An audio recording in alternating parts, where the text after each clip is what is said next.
Give me a thought here on De La Torre. What percentage chance do you see for him actually starting a game in the World Cup?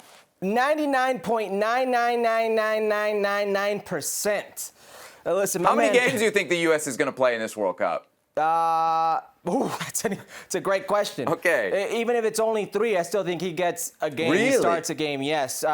Luca De La Torre, this man is smooth on the ball. I'm talking about deep line playmaking ability. Now, there's a difference between Luca De La Torre and some of his counterparts in that midfield. Greg Berhalter has shown a penchant for using everybody on that roster. Now, he's come out of nowhere, but in every single game he's played, I've been left wondering why he doesn't play more. In a game, and this was a tweet you just read, where somebody scored 4 goals, I'm thinking to myself, but this guy was still the best player on the field. He was clearly head and shoulders above everybody. Luca De La Torre will play. Now, I think his skill set is better suited when playing a team that is sitting behind the ball, that is in a low block defensively. He playmakes. He unlocks defenses with his passing, with his range, with his vision. This is a player I feel, for all intents and purposes, can be very useful for Greg Berhalter. I do see him starting one of those 3 games, at least.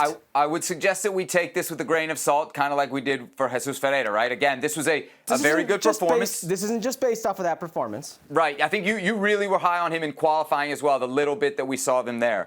Obviously, his club future is going to play a huge role in that. We know Herculez, the team that he was with in Holland, got relegated. We know that there's an agreement in place. He's made that public. So it looks like he will get a move at some time this summer, Herc. I don't know that that's necessarily a good thing, because that means he's got to go into a new club, get himself playing right away. And we know the season starts August. You basically are going to have to get some playing time by September, October to really have that count. It's a really deep midfield. I'm shocked for you to say 99.999%. 99.9999. Yeah, that's a lot of guys that Adams and Mckennie, they're pretty much starting every game. So that's one spot that you can really rotate.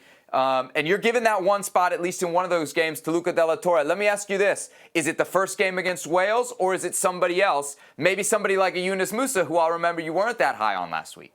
Right, well, not just last week. I mean, Yunus Musa, and I've said this for a while now, with everybody healthy, with a healthy Gio Reyna, a healthy Brendan Aronson who could slot into that midfield, and now Luca De La Torre, and what he's shown us, I do think there is a bit of a rotation you could do there. There is a odd man out, if you will, with Yunus. That said, Luca De La Torre can play multiple positions in that midfield. He can play as a double 6. He can play as an 8. Who's better versus Wales? I think it's probably Yunus, because in a transition game, if a team like Wales tries to, for 1 second, press you with his dribbling ability through the midfield, breaking of lines, I think that can be beneficial going forward for the U.S. men's national team. But against a team that sits, a team that you need to, for whatever reason, unlock, that is Luca.